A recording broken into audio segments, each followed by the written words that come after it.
Uh, Good morning, everybody, and welcome. Also, good afternoon if you're in Israel.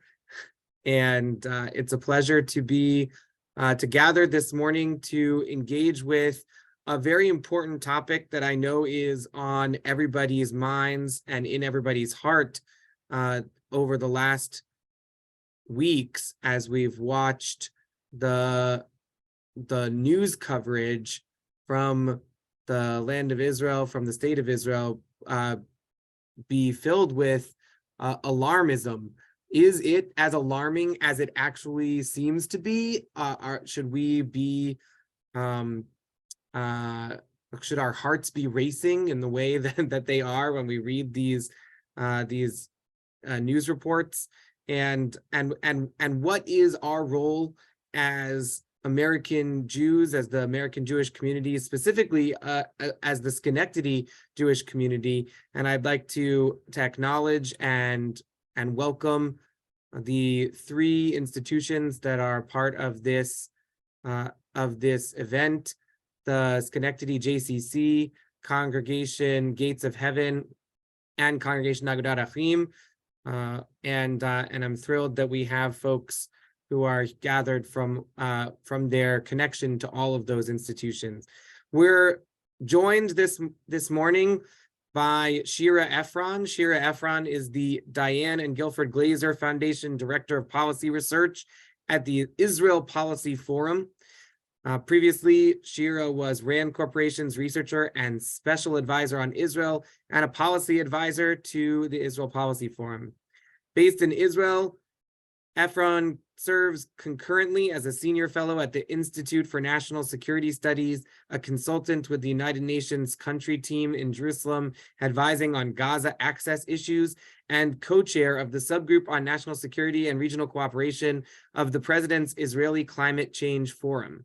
She has a PhD and a Master's of Philosophy in Policy Analysis from Rand's Graduate School, an MA in International Relations and International Business from New York University, and also a major in biology and computer science from Tel Aviv University. She is a member of the board of directors of Deborah Forum, which promotes women in the security establishment. She is here to engage with us. She wants it to be an interactive opportunity for questions and answers and for us to learn together.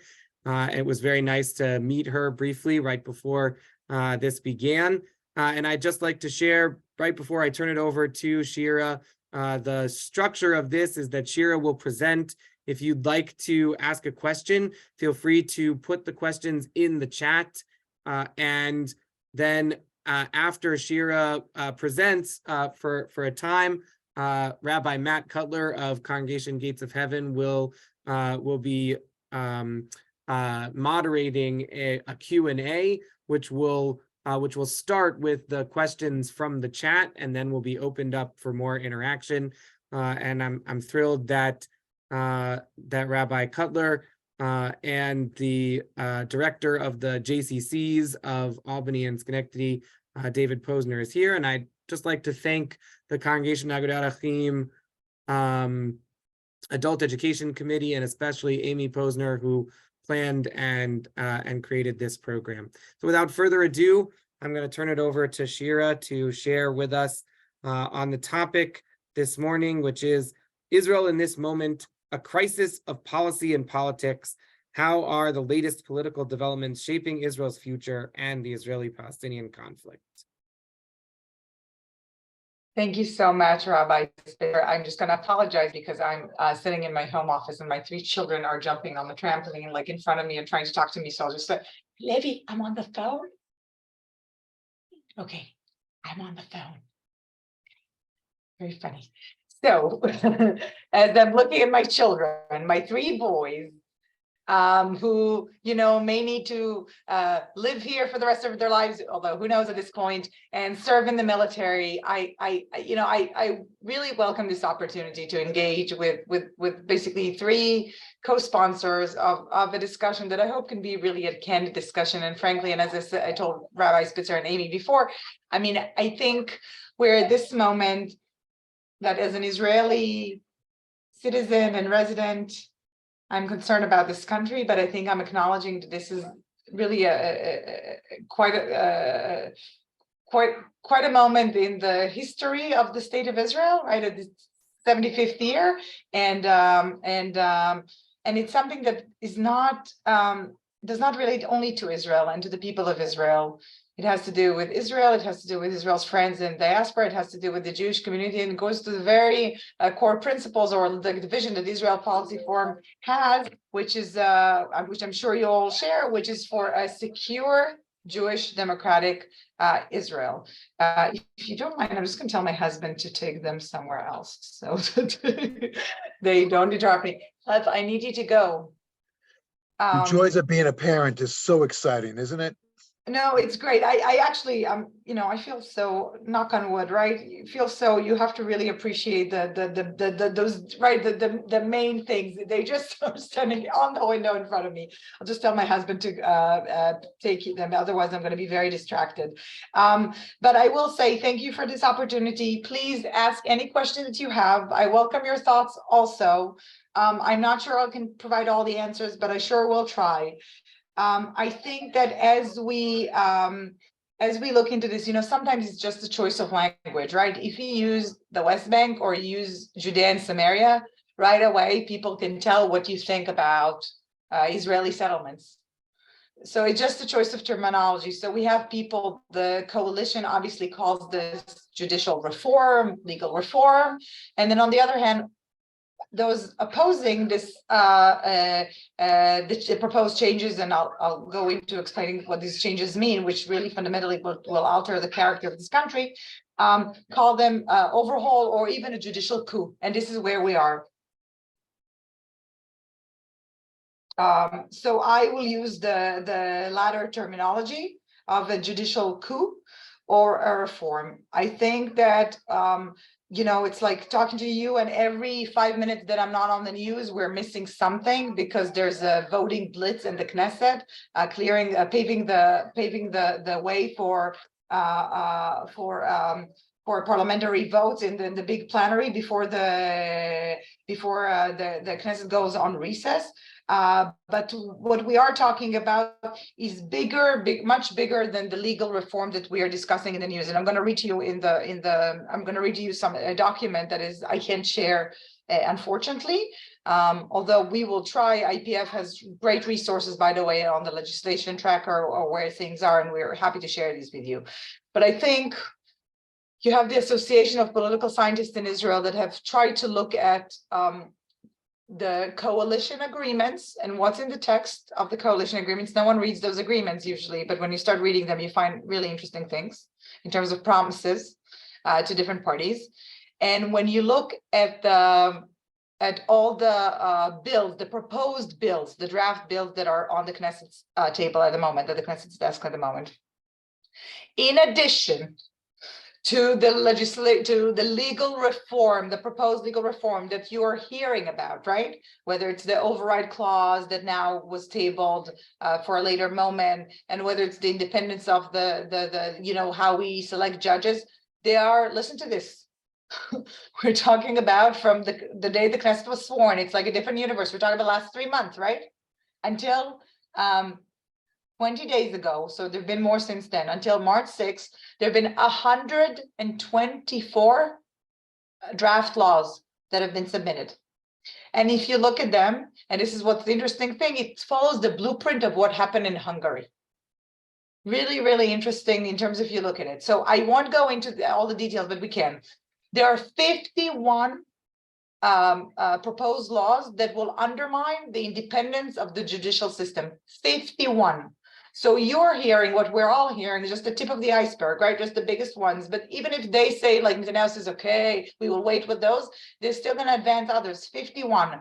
We're talking about the appointment of the president of the Supreme Court of Justice by the Knesset. We're talking about limiting the term of legal advisors, and also really shrinking their authorities, changing basically Knesset laws on the way we appoint, select judges. There are 16 proposed laws now on the way we elections are being conducted, and politicization of the civil administration, not civil administration in the West Bank, but how we do everything. So in a sense that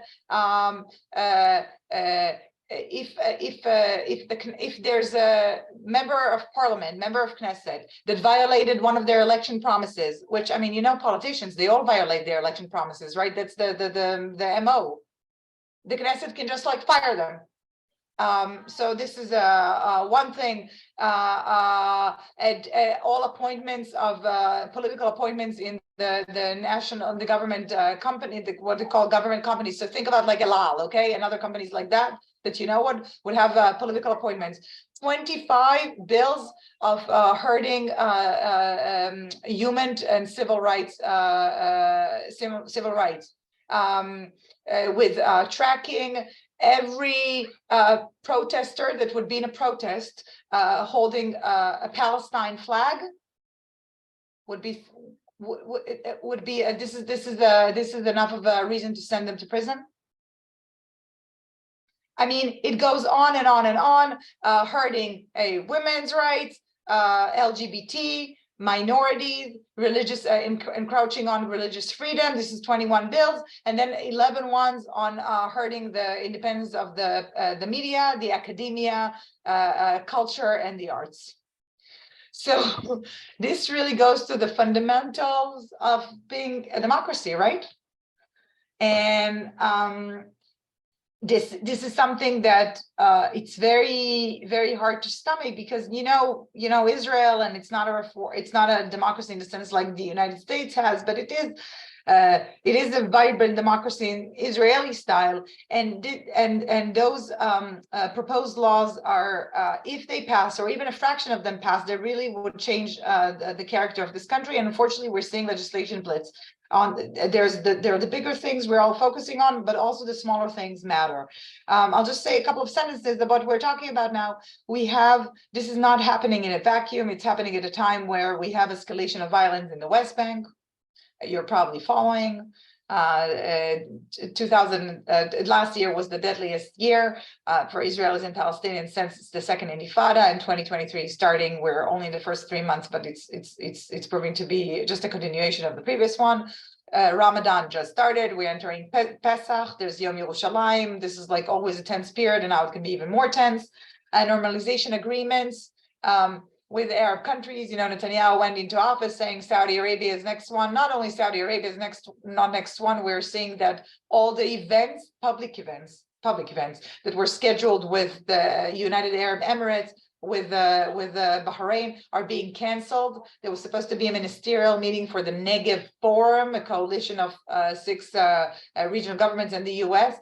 It was supposed to take place in Morocco this month. It was postponed until further notice. In other words, canceled. Supposed to be an event for the Abraham Accords last week in the Emirates. It was canceled. I was in the Emirates last week. Happy to talk about it, but it does not seem like a deepening normalization with the countries Israel does have ties, or expanding ties is even is coming. We just saw now a letter by the UAE, Bahrain, and other countries, but also the UAE and Bahrain, calling the president of the United States to sanction Israel for Bezalel Smotrich, who is Minister of Transportation, but also Minister of the Defense Minister, and who is with very extreme views, who basically said in Paris last week that there's no such thing as Palestinian people, and touted a map of Israel that doesn't only include the West Bank and Gaza and the Golan Heights that we know, but also of the Kingdom of Jordan. So I don't know if you've seen this map, but basically it's both Jordan and Israel. That's what they're claiming for. Hezbollah, there was a very weird incident about 10 days ago with infiltration of an explosive device that was put in the north, allegedly by Hezbollah operatives across the border. Hassan Nasrallah, the chief of Hezbollah, is saying that Israel is not going to reach its 80th year, that it's weakening from within. Iran is practically a threshold nuclear state, enriching uranium reportedly to 84% degree. The military grade is 90%. They're reportedly 12 days away from it. So it's not just enriching uranium, it's you need to do other things. And it's not that Iran can have a bomb today, but now we're at the point of it's Iran's political decision. It's not a capability. And not to mention what's happening in the US and Europe, and Israel's losing its friends. And if you would think that under those extreme security concerns that Israel is facing, and it's not just me saying, the former chief of staff, Gadi Eisenkot, who's now the Knesset, said last week in the Knesset that Israel is now, it's at its most precarious security situation in the last 50 years. You would think that you need a national security cabinet that is attentive to those issues. Each one of those issues is strategic, right? Each one of those issues, we need an experienced, attentive, focused national security cabinet. In the national security cabinet today, you have some people with experience, but most of them have no experience. You have people like Smotrich. If their experience is a national security issue, it's because they're causing national security problems, right? With a history, proven record, arrests, files with the Shin Bet, the beggars who have no capacity for these issues and frankly no interest in those issues. We have an IDF that is now, I see it as a positive thing, but it's also a really dangerous thing. We have an IDF that is now could lose its readiness, right? Because it's a military that at least the Air Force is relying on reserve duty officers. And they're saying, we are not going to serve a dictatorship. So until this legislation blitz, we're not coming. And there are no Air Force pilots now coming to serve. I mean, there are very few. So it affects readiness also. By the way, we will have to thank them if this stops. They will have a big role in that. But still, so this is what we're talking about in terms of the national security environment. It's really alarming. I think we have to be concerned. On the other thing, and I think it's important to say that we are seeing some positive. It's hard to imagine from where you are, but I don't know how much you're following those protests, but those protests are huge. And they're bringing Israelis to a degree of solidarity we have not seen in many, many years. You're bringing Israelis that can live anywhere in the world, right? You have like people like Yuval Noah Harari, who has offers from every university. He decides to live here and he decides to fight. You have people, scientists, and those tech entrepreneurs, and the physicians, all the beautiful things, that you like Israel for, right? The miracle that this country are fighting over this country. You had yesterday, the reports are 650,000 Israelis on the streets. The evening of Shabbat, right? On the streets protesting. You have old people and young people and bereaved families and kids and elderly and disabled people and LGBT, and they're all coming together and say, we're going to fight for this country. Symbolism that, the camp that we belong to, we're like, oh, we're not too nationalistic for us. The flag, again, we own the flag. You sing the Tikva. You say, this is our country, we're going to fight for it. So you have a beautiful conversation about what this country should be. And I think the protests inside Israel help leaders in the world like President Biden not invite or disinvite Netanyahu, right? And Rishi Sunak in England and Macron in France saying, wait, this is not just a domestic Israeli issue. And we see that the people of Israel oppose it. So we can say what's on our mind. So I think it's also strengthening, your leadership and other leaderships to say, wait, if Israel's not going to be a democracy, it's not going to be our partner the way it was. And this is working. Of course, people are also voting with their wallets, so money is getting out of Israel. It's not positive, but I think if there's something positive, something the silver lining out of it, it's more connecting over values and people that were disconnected from the day-to-day lives because they could, frankly, and they could live anywhere. They had all the means, saying, no, we love this country and we're willing to fight. And this is something that I think I hope will continue. I hope will continue wherever this goes. So I'm trying to be, we're on close to Pesach and I'm trying to be optimistic. I'm very concerned. Everyone's very concerned, but we're trying to be optimistic and we're all really moved by this. I'll just tell you that. So maybe we'll stop here and we'll take some questions. I see there's one in the chat now. I don't know if anyone wants to moderate or ask the questions, or you can just raise your hands virtual or. Well, that's my job. I get to moderate the conversation. I mean, Go I'm all ahead, excited go for this, ahead. you know? First of all, thank you for making the time to be here, and thank your husband, by the way, for taking the boys and letting you be professionally devoted.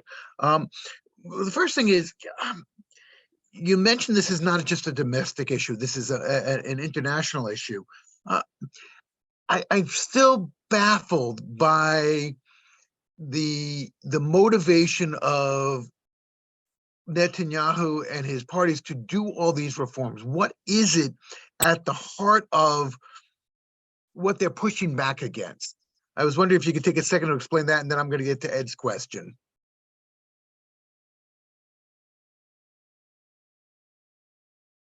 You know, it's very hard for me to say, to identify. I'm not a psychologist, and I also obviously don't come from these camps. The motivations, I think the motivations are diverse, and they coalesce around very weird circumstances.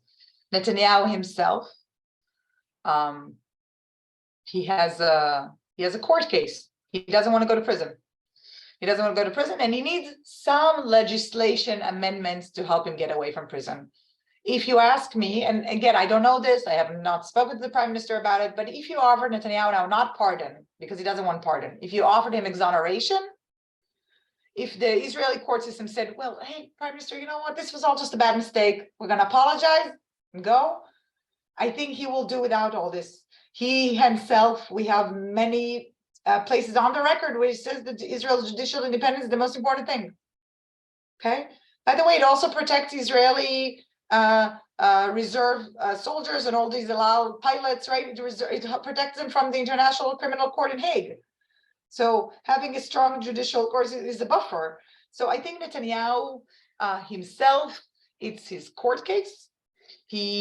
But it's not like if the court case is dismissed, he's going to go away. I think he does believe that he's synonymous with the state of Israel, that he's the only leader that can govern, and he wants to govern. There is some vendetta against the elites, the courts, not very different from what you had in the US. Well, I was living in the US at the time, but the kind of like the Trump mentality, right? You're coming with really being born with a silver spoon, but still feeling that you identify with others, and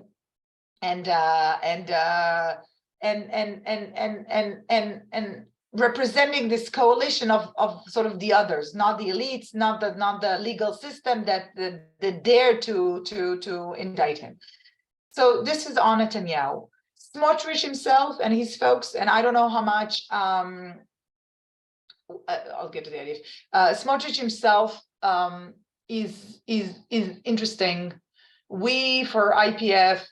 We had a report that we wrote about 2 or 3 years ago about alternatives to a two-state solution. Okay, we wanted to say, okay, if the two-state solution is dead, what other people propose, and are those solutions any better? So I ended up reading Smotrich's plan, black on white. It's available also in English. Of course, he didn't write it. I knew he didn't speak English even before his performance, because I tried to interview him with the IPF colleague, and he said not in English. So I knew. Anyway, and he writes there black on white. Smotrich. He says, okay, we will annex the territory, all of it. Now, I didn't know he wants Jordan too, but all of the rest of it, until the, bordering the Jordan River. And we will, the Palestinians, Jews will have preferential rights by definition, right? So this is the apartheid. And he said that they will have, the Palestinians will be able to enjoy all the genius Jewish state has to offer for them. If they oppose, we will help them move away, transfer. And if this doesn't work, we will use violence, ethnic cleansing. So this is all laid on, right? Smotrich, if you ask me if there's like a triangle of like sort of like the people of Israel, the state of Israel, a theology, he's with this theology. He really believes he would not be able, he doesn't not want a Palestinian state or Palestinian presence. If I called the desk that I'm sitting on a Palestinian state, he would say, this is unacceptable. This is something else. And the legislation he needs and that he promotes and what he wants within the defense ministry, all this Michigan arrangements that he, I don't know how he exalted from Netanyahu, are only to serve one purpose: annexation of West Bank territory. That's what they want. They want to go back to Judea and Samaria. They want back to Gaza Strip. They want to go back to everything. So this is their motivation. Haredi parties They want budgets primarily. They want Aryeh Deri cleared back, even though he's, I mean, what can you do? He's actually Aryeh Deri. I have no problem with him. He's a very smart and very pragmatic person. And if he was in this national security cabinet, I wouldn't have like per se a problem with it. The problem is he's corrupt. He likes public money too much. What can we do?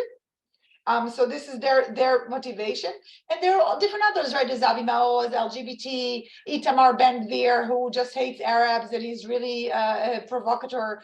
So it's a really just a convergence of various interests, and you have they call them religious Zionism, but I think it's not fair, not for the word religious and not for the word Zionism, right? It's really fanatics that believe this place should only be for Jews, and they claim to copy the structure of the United States, where the politicians have helped select the judges. It's very different, obviously, so we can talk about it. So that's in terms of the motivations. But I will tell you that I'm 100% sure that Netanyahu, this is not his coalition of dreams, okay? He's not like that. I'm giving him the benefit of the doubt, but You're very kind. Ed asked a really great question, and it really is there, and it helps to frame it for us Americans, which is really, since Israel doesn't have a constitution and really relies on the Declaration of Independence. He's asking for a very simple structure explanation of how the legal structure is currently and how these changes will affect it. So that's a really great fundamental question for us to ask, and then we can get into some of the other questions here dealing with the political power and the power dynamics of the right versus left. So we'll start there. So Israel really doesn't have a constitution, but it has what do you call basic laws, which are supposed to be the foundation of when Ben-Gurion started. There was no constitution for really interesting reasons. Could be because there was only 600 or 700,000 Jews at the time, right? When the state of Israel established it, the Yishuv was really small, and say like, no, we need to wait for this to be a real country before we develop a constitution. It was different issues. Maybe it was a mistake at the time. So we have something called basic laws.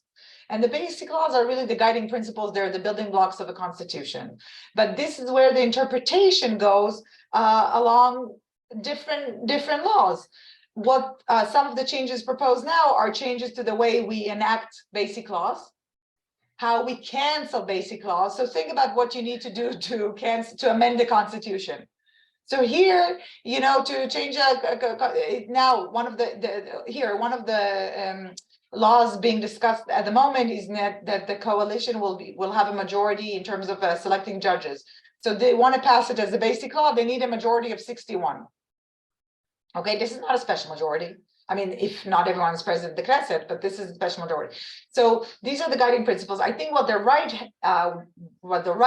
Simcha Rothmans of the world say, which a lot of people on the right from the other side, like Gideon Saar, would say is not true, is that the court activism taken the interpretation of the law in the absence of constitution was too activist, and not following what the politicians necessarily planned. I'm just going to say that Aharon Barak, who is sort of the father of all sins and who's accused of doing all these things, hasn't been around in court for many, many, many years. And there have been tremendous changes, by the way, with much more representation now in terms of the judges who are selected. Ayelet Shaked selected way more judges, and then it's reflected in their rulings, in their interpretation. But there are some basic building blocks of the Constitution. The problem is that these also are going to change now. I hope that this is helpful. That is very helpful. So let's take a look at two of the incredible forces within Israel that really have power here. We're seeing IDF soldiers really flexing a political power that we've never seen before. I was wondering, could you comment on that and really how that is played out, and what is the fear of repercussions for them, and how much of a respect do they have among the populace for taking such noble, well, I'm sorry, that's a valid term, such brazen action? So, it's difficult to talk about the IDF having a political power. Because the IDF, and I work a lot with the military, people in uniform, they don't have a political say, they don't speak about politics, people in the IDF itself, politics is out. We know there are conversations, right? There are conversations, we know it's also from the US, right? You're toured, people vote for different parties, this is affecting everyone. But the IDF itself is not politicized. But this is it's the people's army, right? It's the people's military. We all serve in reserves. We're all supposed to send our children. And we all have political views. So the Israeli Air Force, for instance, the Israeli Air Force, I don't know how much you know this, but when you talk about the Air Force pilots, the core of Israeli air capabilities relies on reserve duties. They don't come once a year for like 2 weeks. Those people work, often they're very successful. They leave their families and jobs 1 day per week. So out of 5 working days a week, once a week, they go and fly planes in the name of Israel. Those people, you can call it politicization of the idea, but they're civilians. And they're saying, wait, I'm going to do this, risk my life, get away from my family, get away from my job, serving, not now, right? But potentially serving a dictatorship. We're not going to be Putin's military. We're not going to obey orders that we don't believe in. This is not what we signed up for. So I think this is where we need to make a difference, because you don't have the chief of staff being saying something political. You don't have the commander of the Israeli Air Force.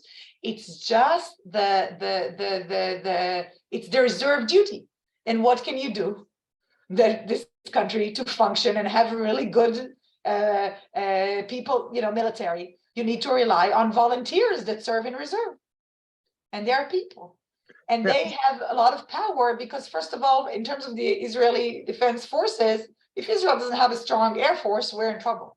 Okay, so they have it's a deterring power, and this is something that the defense minister, who made a statement yesterday, I don't know if you follow, but he said that he's not. I heard it. He's very, very concerned. The chief of staff is very, very concerned, especially in light of the security environment we're in. You need a strong air force. In addition to them, you have some of the special other units. You have also some what we call the Green Army, others, but it's really the core of the Air Force. And there's a real tension, I don't think refusing to serve is the right thing, but on the other hand, everyone is using their power. The physicians are using the power, the tech community is using the power, the academia is using the power, everyone is making credible threats. And they pull the trigger, they're not showing up. So now argue the other side of the equation. How is Netanyahu and his supporters arguing that this is preserving democracy? We're hearing that it's I love the head roll by that way, because it really expresses. But he has to respond to this, and he has said that this is preservation of democracy. What's his logic? Listen, this is what baffles me. I don't know. I don't understand. Because what they're saying is this is going to be like in the US. It makes sense that if the people democratically, and the people have democratically elected this coalition, right? Never mind that 30,000 more people have actually voted for the non-Netanyahu bloc, right? We have this sort of kind of popular vote nonsense that happens in the US, which normally wouldn't happen here, but this is the fault of the opposition. That Netanyahu had a unified bloc, and they had something that looked like more like a Swiss cheese, right? And they couldn't put together an opposition. And we're seeing this. It's not bad. It's not effective leadership on the opposition side now. But anyway, let's say democratically, he won the mandate. He has a government, and what he's saying is that if democratically the people chose this government should be able to implement its policy, and the court interferes with the government implementing its policy. So that's their rationale. And they're saying, look, in the US, the president can appoint judges, right? In Canada, in other places, we have the political participation in selecting judges. First of all, the coalition has a role in appointing judges. It's just a more balanced role. So it's not like, oh, the coalition is out of it, right? It just has a more balanced role, but they want them to have the biggest role. The also thing that is really making no sense when the comparison to Canada and the US and the Canadian, I don't know if you've seen, the Canadian government came out with a statement to say, wait, don't compare you to us. We have a constitution. And we also have a parliament. In Israel, effectively, we're talking about the separation of powers and 3 authorities. In Israel, you have 2. You have 2. You have a government and you have a Knesset that serves the government. So already the Knesset itself is implementing the government's agenda. Try to pass legislation. If you're not, if the legislation doesn't come from the coalition, you can't. I don't know if you've heard this. This was something that so really gets to there was a bill that was brought to the vote. I don't know if you've been following. We're seeing increased domestic violence here against women that are being hurt by their partners. They're being killed by their partners at home with more weapon. And there was this, and 70% of these women have, we know statistically, have filed complaints before them. So there was legislation trying to be brought about so you can prevent the next murder of a woman. And the opposition the coalition blocked it. Ben-Gvir himself wanted to even protect them. He wants to protect the hitting men. But anyway, so you have 2 authorities, and what they're trying to say is we'll undermine one of the 2. Netanyahu himself, of course, says, no, we have an election, we have a vibrant democracy, the people have made a choice, and then we will have a court that will be strong, but it will be reflective of the people's will. And their democracy definition is majority rules. And we know that when we talk about democracy, it's not just the majority, right? The majority will. It's also protection of minority rights and protection of liberties. And this is sort of the part that's missing from their interpretation. Very difficult conversations to be had. And I'll just want to tell you this because you know this very well. I mean, you speak with people from the other side. I want to say from the other side, but then they tell you things and you're just like, where do you live? And it's okay if you want to watch the Israeli version of Fox News and stuff, but have some common sense.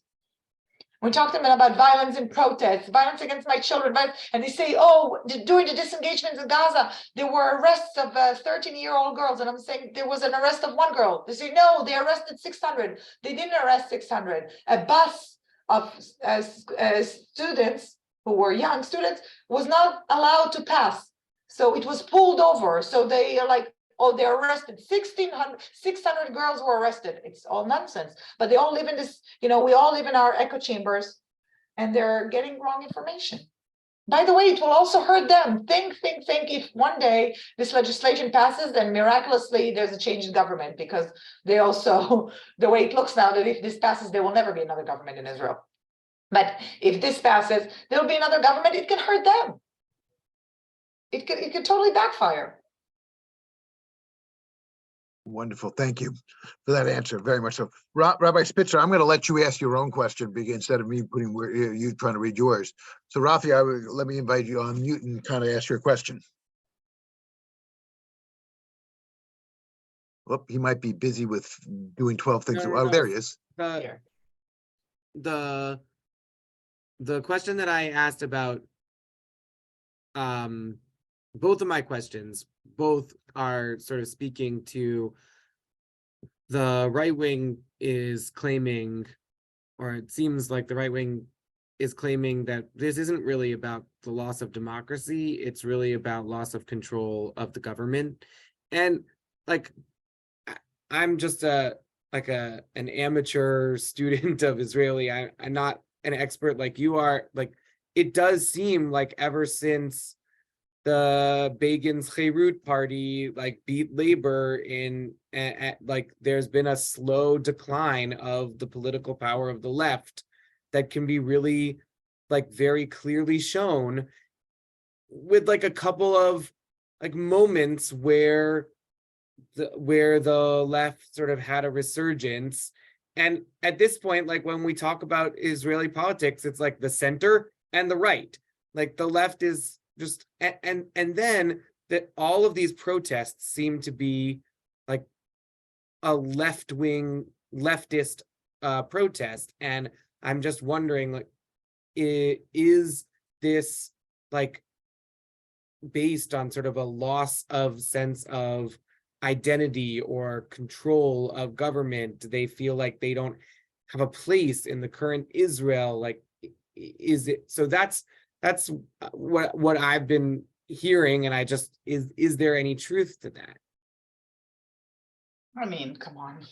You see demonstrations in Ashdod, in Netanya, in Eilat, in Petach Tikva, in Ofra, in Kdumim, in the settlements. To say this is a left-wing protest, really, you see religious people and secular people, and and the Arab parties have avoided joining, so it doesn't look like a leftist party.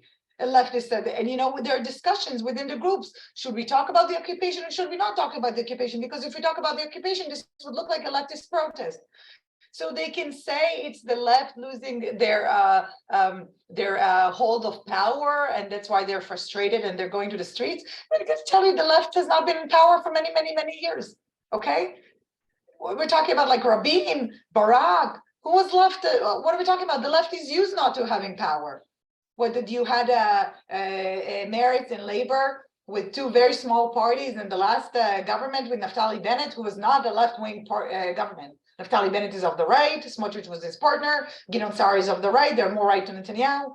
It's an argument, you can say it, but the fact is that you have people here who would not identify themselves as left protesting.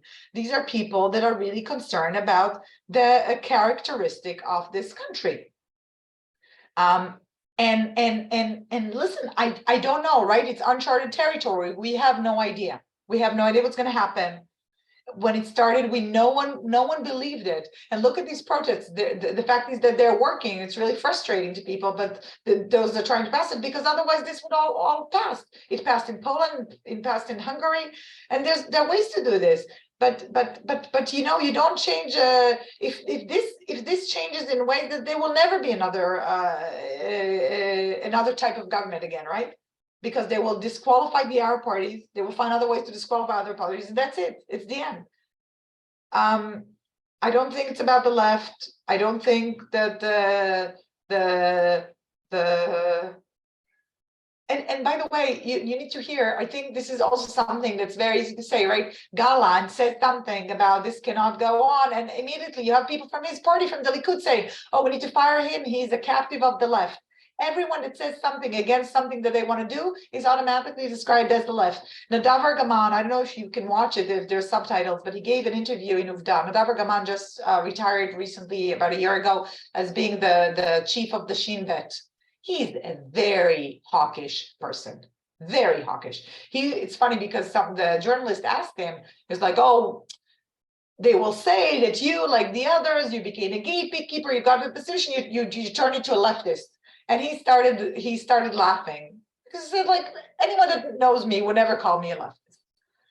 Okay, so it's the easiest thing to say. You disagree with their policies, you're a leftist. No, you're rational. And there is a chance, and I don't know what goes through Netanyahu's mind, but there's no way that he wants this. Okay, this is very difficult, and he doesn't want this under his position.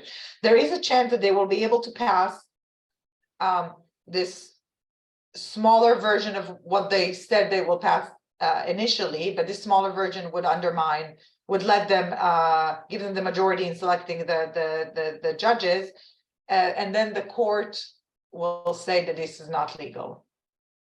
It's a constitutional crisis, and then Netanyahu, if it's my bet, he will say we have to obey the court, and this will give him an excuse. This will give him the ladder to climb down from the tree he mistakenly. And then what will they say? That Bibi's a leftist?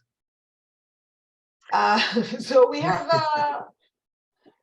this is a really thing, but I think this it's not left and right. It's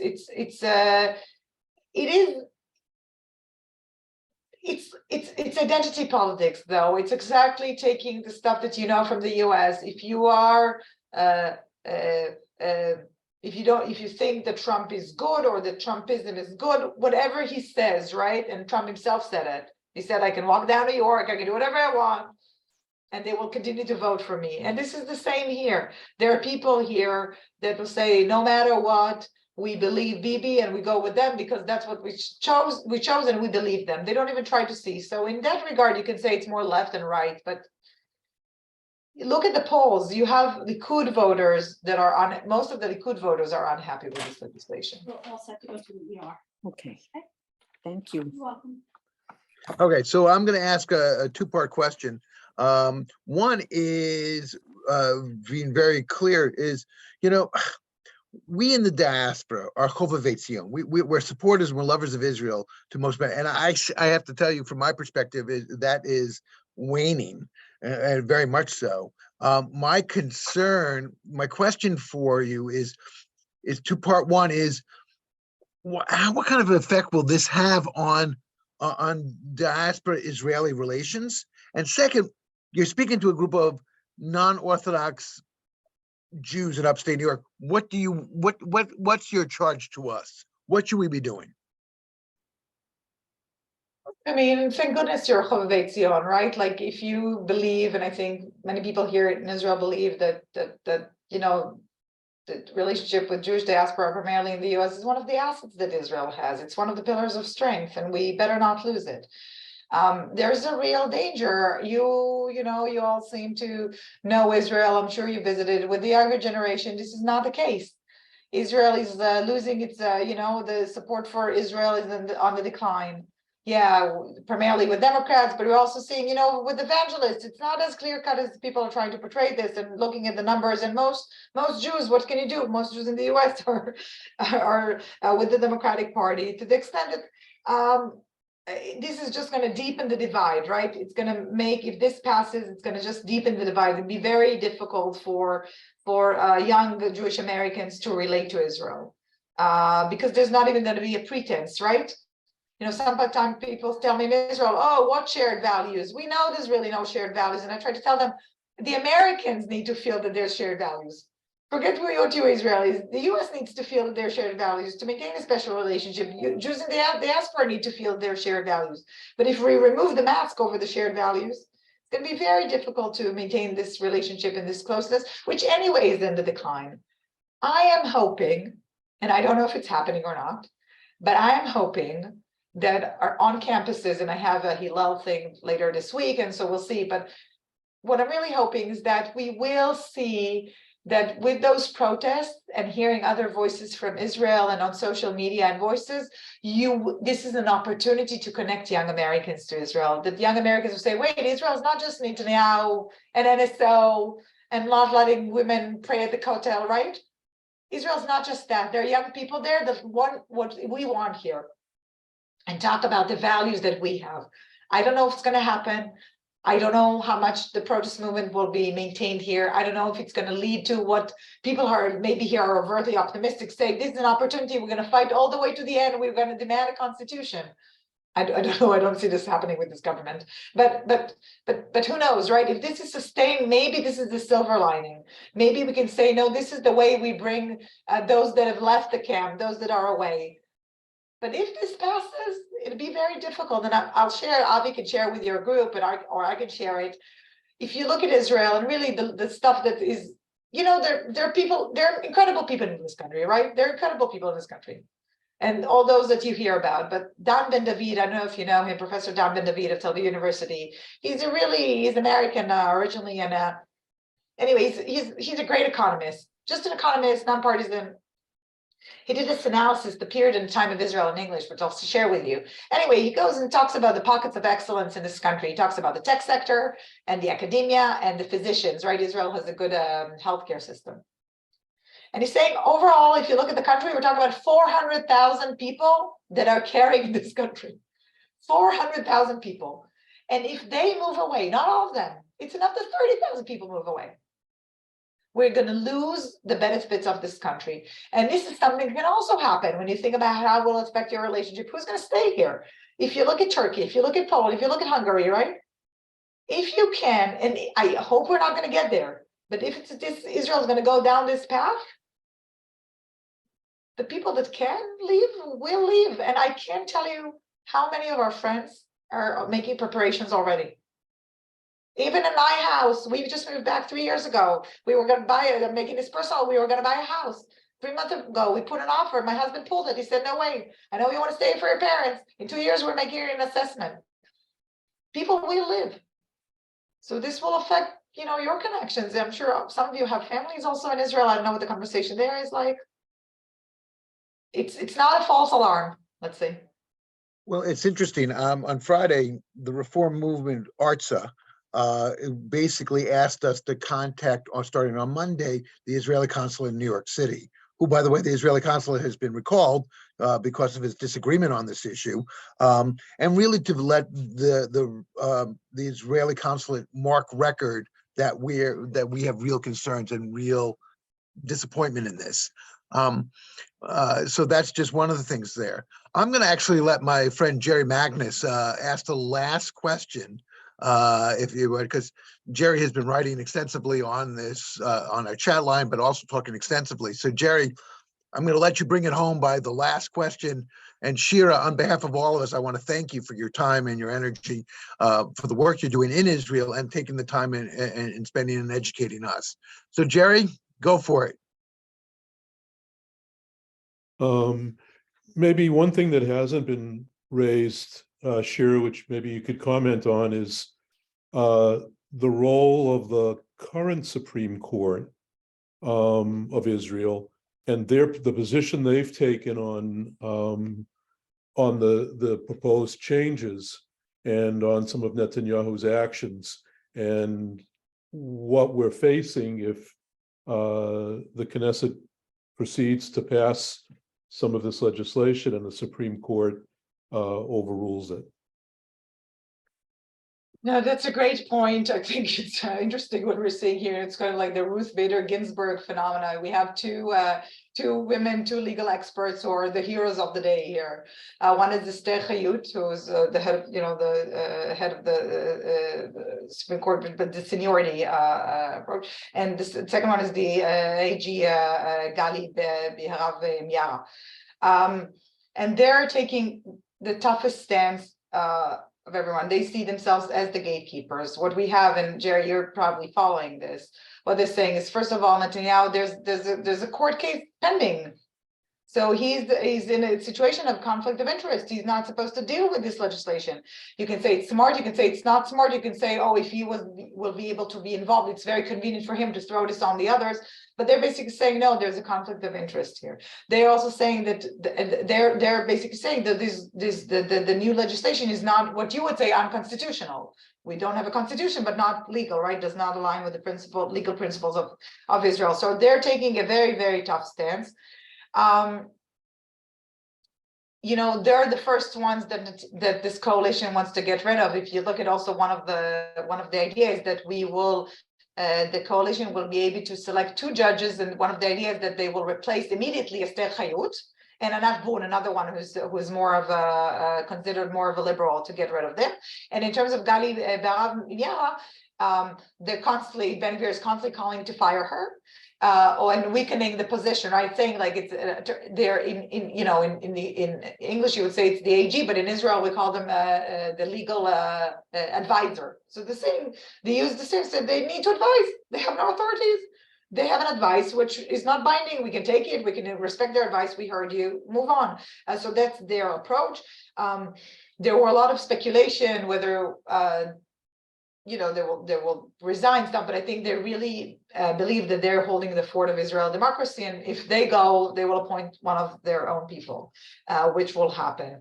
So really, the heroes of the day, and I got to say, very quietly, and with all. I'm sure if some of you are lawyers. I'm not a lawyer, so I can't say. But according to my lawyer friends, the explanations are grounded in a legal analysis that makes a lot of sense in terms of what they do. It's I'll be happy to speak with you again. We'll see. It's a critical week, as you must have heard. They're hoping to bring some of the votes before the Knesset goes into a 6-week recess. There's a question of whether someone will stop or to say, like, let's just table this for after the holidays. There's speculation that they want to do it because, Passover and many of us are protesting, we're going to go on vacation, they're going to come the holidays, we're not going to be able to protest and this will decline and then they'll be able to do whatever they want. So it's not about stopping, it's about delaying. Who knows? We'll see. We'll see what happens. I think next week we will all be smarter about where things are, but this is, we're in it, Israel is in it for the long run. This is not going to end now. I'm sorry I depressed you before Passover, but it's important, we're talking about liberties and freedom and what this country is about. And oh, sorry, Matt, you asked, what do I want from you? I don't know what I want from you. It's not a question from me. I think, as IPF is the US organization. It's a Jewish organization. It's our role to educate. It's our role, but we see this as, platform for partnerships. If this thing brings the Jewish community together, matov, right? It's a good thing. We all can talk about it. We can all discuss and keep showing your support. Keep showing that you care. That matters, it gives people here strength. Amen. Good. Thank you. David, Amy, Yep. thank you for organizing this and bringing us together. Shir, thank you for your time. I'm going to yield back to my colleague, David and Amy to wrap us up. Okay. So I want to echo Matt's comments. Shira, thank you so much for this because as Rabbi Spitzer said at the beginning, he said, I don't know about you all, but my heart is racing. And I will tell you that my heart is like the Secretariat of horse racing right now. It's the last thing I think of before I go to bed. It's the first thing I think of when I wake up in the morning about what's going on in Israel. And I think all of us need to understand that this is as existential threat to Israel as anything is. I'm surprised that my rabbinical friends didn't, quote that if Israel is lost, it won't be from external threats, but it'll be from within. Okay, and we are seeing that happening right now. We are seeing the threat to Israel from internal strife, and it's pitting Jews against Jews. And this is not, to say that it's not good is so unbelievably mundane, that this poses the type of strategic threat which normally Bibi is good at addressing and keeping a focus on. But we've also we have a situation which we haven't had before when we have a prime minister under indictment and which the obvious conflict of interest is playing out, and that almost seemingly things can be burned to the ground to prevent him from having to go, into court again and possibly face jail time. And all of this will undermine the state of Israel, the connection of the diaspora to Israel. I grew up with a good Zionist education, all right? And I know that younger generations don't, but one of the things that I recall or making the observation is that whatever we think about Israel and its policies and its impact across the world, okay, how worse it would be for us, and we're experiencing anti-Semitism, how an increase in that, how worse it would be if there wasn't an Israel there that exists in the world, how worse it would be.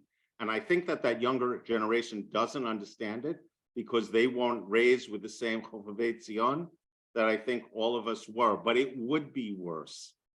So I think that what we need to be doing is signaling through even like the civil rights movement, small acts of disobedience, okay, to convey to the same people who share our values in Israel that we are there to support it, that we need to differentiate our love for Israel, okay, from taking political sides. But because we need to do both. And it's very, very hard to do that, but that really is our obligation. People need in Israel who are out there on the streets to know that we stand with them in terms of preserving democratic values that are as much a part of the legacy that Israel has as the Jewish values that it has. And You know, I see it extending out to even small things like Passover chametz laws that come up periodically. You know, these are things that are going to impact Jews, okay, throughout. And it is something that scares me when I hear, Shira, you talk about people who won't stay when there's no democracy in Israel. So thank you so much for this illuminating insight into what's going on. Please stay informed. Please, however you get your information, keep getting it. We only get, a lot of us, you know, the New York Times, you have to look deeper to really see it, but it's a huge issue that's extending into all parts of, you know, Israeli society and the shape of what Israel will be in the future. Right now, there is a seminar going on at Shvayim of 400 madrachim that are going to come to the United States and work in JCC camps throughout the United States, shlichim. We want that to continue to be the case, to bring Israel to the United States. And we won't, and Schenectady will have 2 of those people, you know, coming. That is what the relationship between the diaspora and Israel can be about, that Israel can bring that message of Judaism, and that however you interpret Judaism, there's a place for you in Israel. And that's our hope and our dream, that it continues to be that case. So thank you all for making the time to be here this morning to hear Shira. Thank you, Rafi. Thank you, Matt, for being part of this. And I wish you all a good Pesach, Chazison Pesach, and may we, you know, get through these times, and hopefully sense will prevail. Amen. Thank you very much. Chag Sameach. Okay. Thank you for having me. Thank you.